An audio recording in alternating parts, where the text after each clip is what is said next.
Hi MBC, my name is Jenna Lee and this is the marriage episode of our life series Stories. With me today I've got Kundai and Sarah. They've been married for almost 3 months. And then in the middle we've got Luba and Vui, and they've been married for a year and a half. And then on my right I've got Brian and Desiree, and they've been married for 42 years. So we have a range of experience here. And they're going to share their stories of marriage, and we're going to start off with you, Kundai and Sarah. How about you tell us first how you met? So we met on the 1st of June, 2015. It was quite a cold day. But I remember going to see Sarah because I'd left my wallet in Pretoria when I'd visited a colleague that she works with.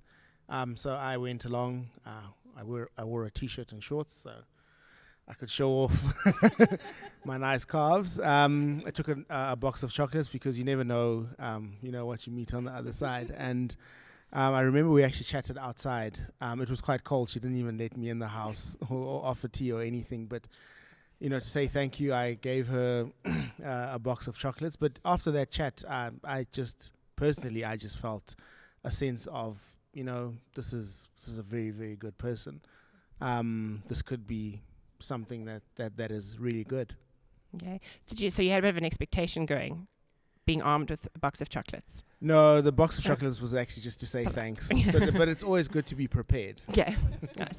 Nice. Sarah, and were you expecting anything when you opened the door? No, not really. My colleague had always spoken about him. She'd always said that all men are terrible except this one friend called Kundai.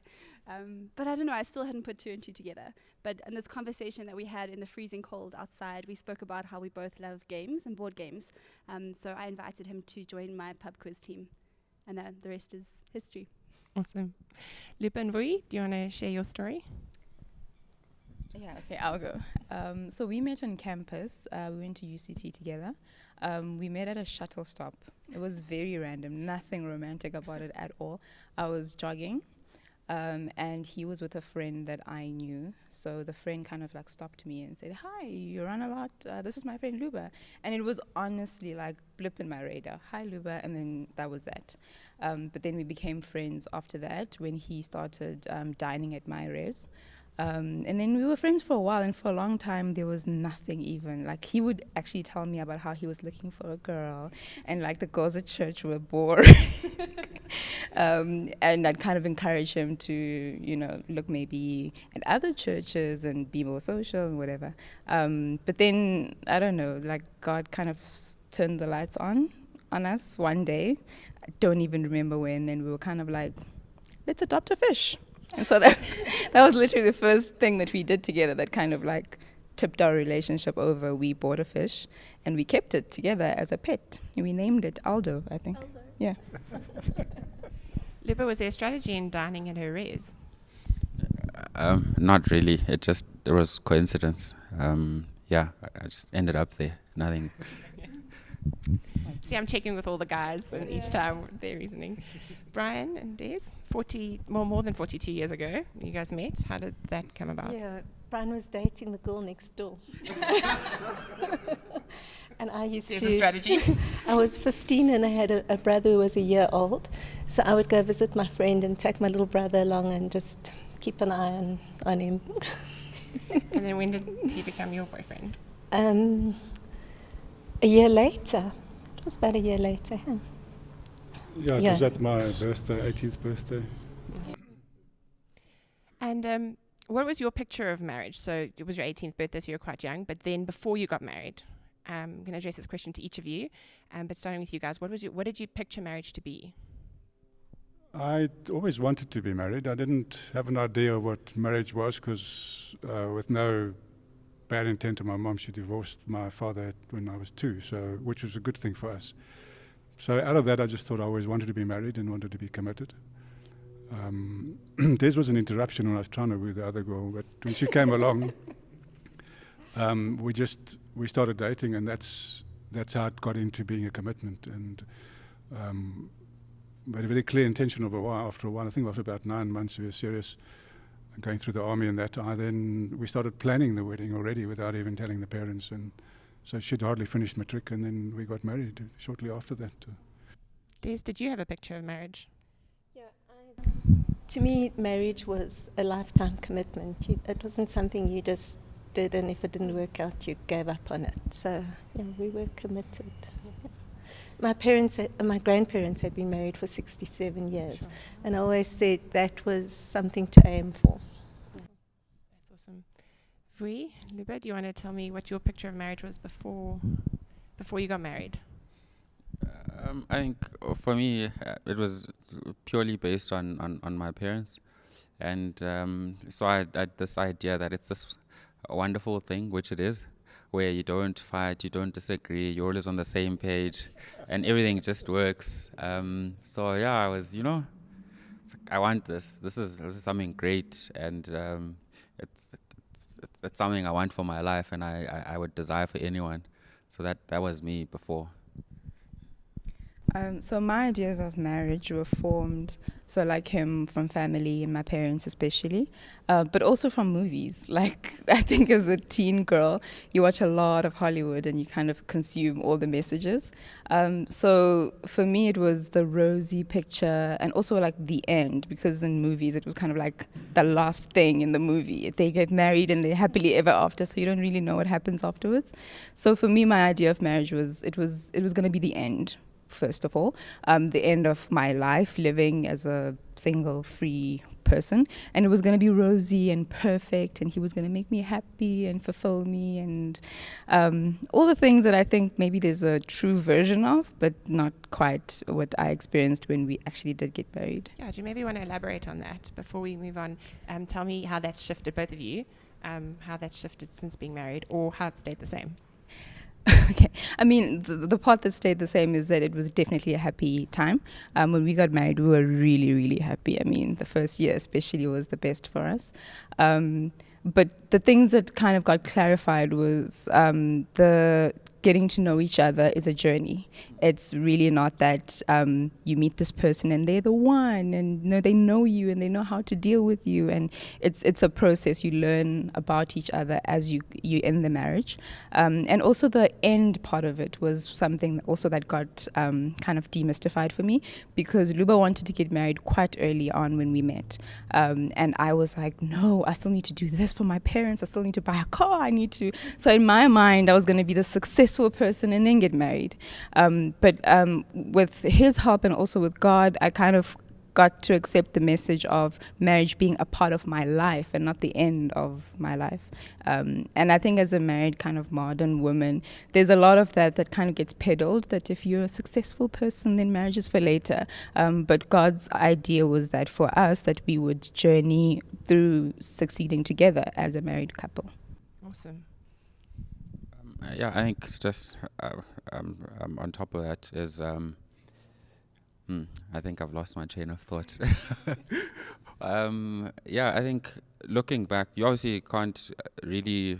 I used to be very critical of my parents, but now that I'm married, I'm like, sure, you guys, you did well. So I think one thing that I had to learn the hard way was, or accept, was that marriage isn't always great. It's good, it's God's idea, and it's a wonderful blessing, but there's a lot of tough times in it too. And the one thing that I think has been the biggest journey is learning how to disagree, and that disagreement is okay, and how to do that, and figuring things out and working things out. But in all of that, maintaining love, respect for one another, and honoring each other through all of that. So that's the one part that I think my parents maybe could have told me about when I thought everything was perfect. Awesome. Sarah and Kundai, can I ask you to tell me a little bit about your pictures of marriage? So before you guys met, what did you think marriage was? So I think it's something that we both definitely wanted from young, something that we knew that we wanted. I always thought that marriage was something very beautiful and special. We had to wait a long time to find each other, actually. Well, a long time according to societal standards. So we were 31 when we met, and 33 when we got married. So it was something that we'd both waited for a long time. I think, though, at the same time, from marriages that we had experienced growing up, we also were quite aware that there would be challenges, that there are things in marriage that can go wrong. And I think one of the things that we'd both noticed quite a bit was the issue of communication. So growing up, we were aware that communication was potentially a challenge or a pitfall in marriage, yeah. You want to add anything, Kunde? Yeah, my picture of marriage was a mixed bag. I'd seen some good and some bad. One thing that I was always mindful of was to, if when I did get married, to always look to God to actually get it right, because it's His idea. If you've got a car, you take it to the people that made it for service. You do that. So I guess it's the same with marriage. If God is the one who's created it, we should look to Him for that direction. Awesome. You guys have both touched on some challenges when speaking to what you thought marriage was. Are there any other challenges? You spoke about communication, the importance of it. Is there anything else you kind of have noticed in these 3 months? Yeah, I think to be intentional about it. It's something that we actually learnt as well during our marriage counseling with Tumi. So, because we're new to this, we often get told, it's the honeymoon phase, that's why you're so happy, and all the rest of it. We don't believe that, because like with anything, you have to work at it and be intentional about it. Was listening to a message by Tim Keller the other day. Sound very spiritual now, hey? But he said if you ask the top sportsman or the top anything if it's easy being the top or getting to the top and staying there, they'll tell you no. So I think it's not a bad challenge, but it just means rather than coming back and sort of turning on the sports highlights, which is what I used to do when I lived on my own, you kind of have to make time to talk and find out how your wife's day was. Was it good? Was it bad? You kind of have to, put that aside and listen. So, and that can be quite challenging because you've had a tough day and all you want is me time or all you want is to be pampered. So there's a huge mindset shift that's required there. So that's quite challenging, especially when work is hectic or you need to fit in gym or see other friends and that sort of stuff. Yeah. Can I add something? Yeah, of course. I think that waiting so long to find each other had a double effect. So on the one side, we were very independent individuals in our 30s who had our lives set, which can make it difficult, I think, when you then combine your lives. But at the same time, from the other perspective, we had done that for so long that I think we were both so ready to have someone to share our lives with. And that's really made it easier in a way because we want to be intentional about this thing called marriage. Awesome. Can I ask you, Vui, if there's any other challenges? So you guys both spoke about the picture of marriage and what you've experienced. You kind of touched on that. Is there anything else that the two of you can think of that's possibly a challenge that you've discovered since being married? Okay, so I think we definitely resonate with the communication, what Sarah mentioned. Communication is a big, and I mean, you hear it getting said, I guess, in your premarital counseling and in just other church contexts, but you're never quite prepared about what it means because everyone on their own kind of thinks that they're a fairly good communicator. I mean, you have your flaws, but you never quite are prepared for the effect it will have on the marriage. So that was one for us. Another one, I think sin is at the base of it all, right? It manifests in different ways. But for me, what I recognized was the difficulty in recognizing your own sin and how it is playing out in specific situations. Because it's easy to kind of name the fruits of it or the manifestations of it, but like to get to the base of it, that I was actually quite sinful in doing that, isn't as easy. And also to have to go through that journey of then repenting and apologizing if it's necessary and resolving it with a third party watching you, because usually it's just you and Jesus, right? Like, Jesus, I'm so sorry I did that. I'll do better, or whatever the journey is. But now there's someone else and someone that you love a lot who's getting affected by what you've done or omitted to do. So that for me was a big challenge, and it actually did take a lot of being humble and also opening up our relationship to other people to say, correct me as well when you see that I'm wrong, and that makes it easier and not so much a uphill battle. Yeah, sure. I suppose we all have things, and it's a lot easier to hide it. Yeah. Put our best foot forward in public. Yeah. But then when you're in a marriage, there's no hiding it. Yeah, really. they're there and it's in the morning. Two people together bringing it out in one another. Right. So that's cool. Libba, anything? I think it's still something we're processing, but with regards to just figuring out roles and responsibilities, and in doing that, filtering out what's biblical and what's societal influence. So is it biblical that my wife should be washing the dishes every single day and I'm sitting there getting fat? That's an extreme. But kind of working through those things. What's biblical? What do we want for our family? What's black and white? What's gray? And obviously in the society that we live in, and having a wife that works, that's got career aspirations, dealing with patriarchy and what that looks like in the home, undertones in terms of how I conduct myself towards what I expect and where that all comes from. So it's been quite a journey figuring that out, and like I said, sifting, because the culture is screaming one thing and scripture is often saying another thing, and working out where we are and what's actually informing the views and the expectations and where we stand on things. It's been a journey. We haven't figured it out, but we're making progress. Sure, that's actually something I've never really thought about. How you have to something else to figure out. I mean, as a single person, I've never really thought about that. I only have to think about what I think, and don't have to wrestle that out with anyone on anything. Brian and Des, over 42 years, have there been any challenges? None at all. No, I think a significant time was prior to my coming to Christ. I think prior to that, so between 75 and 84, 83, we just knuckled down and did what everybody else did. Go to work, pick up kids, look after kids. And I think that's part of it that you've got to be very careful of, is that you can spend so much time doing other things that you forget about one another. But a real turning point for me came in when I came to Christ, because it was quite radical, and I told Desiree that I'd come to Christ, and she was horrified because I'd forced her to become a Catholic. And I just said to the Lord, I need you in this, and that changed the marriage dramatically. It just turned it on its head. And yeah, there are challenges. I listen to the challenges that the young couples are sharing with us. For me, the biggest challenge was being able to discern between the time we spend at work and the time we spend at home. Even in the 80s, early 90s, we were working until 7 at night. So it's not a new thing, really, but it's a bad thing. And the big thing I learned from that is you lose sight of why you got married on the one hand, because you get driven by other things, and there are a lot more temptations in the workplace than what you probably would like. And then you lose the contact with your children as well, and you believe you're working for your children. You believe that I'm doing this for the best of your children, best of my kids. They can go and study, they can do this, they can get that, all the things that we didn't have. But in the end, they say to you, but we would prefer you at home. So that's the part I think that really out of marriage, learning not to do, is taking time out for one another. Sure. Wow. Des? Yeah, I think coming to know the Lord made a big difference in our lives. I was privileged to be at home a lot of the time when the girls were young.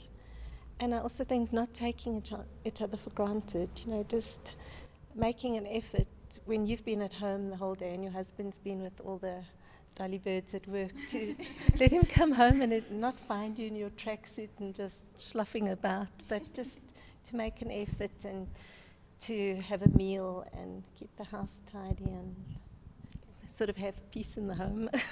Sure. So let's move on to the joys of marriage. So there are many, I'm sure, but kind of what has been, maybe even if you were expecting them, what has been the best part of being married? What would you say is your best part, Brian? I think the journey has been, and it sounds so cliched, journey, but it can be a roller coaster ride as well. But after 42 years, I'd say journey. Well, the thing is, you haven't arrived, and I think the part that is great. We keep it fresh. We enjoy doing things different things together. We enjoy dining and wining and that sort of stuff. Not too much, obviously, but we enjoy going to places, and so we look for things that will keep us. The youngsters use the word about intentional. We would say we have intent about keeping things going. I think the thing that I could have done better was making sure that we can address conflict in a better way. That's the biggest challenge I think we have today, is how when conflict arises, especially as a Christian, how do you deal with it? Do you become soft and say, okay, I'll just let it ride because I forgive her and I'm not going to deal with it? Or am I going to sit there and seethe, and with that, instead of saying, well, let's sort this out? So there are times that you go through good times, and people used to say us, do you fight often? And we say, no, you don't. They said, you can't be married. I said, we don't fight often. But when we do fight, we fight, you know. And you can ask our children as well. They'll tell you, you know, they'll say, "Yo, when they really have it, they have it," and they get worried. But the fact is that as Christians, and when you hurt one another, you know you've hurt one another.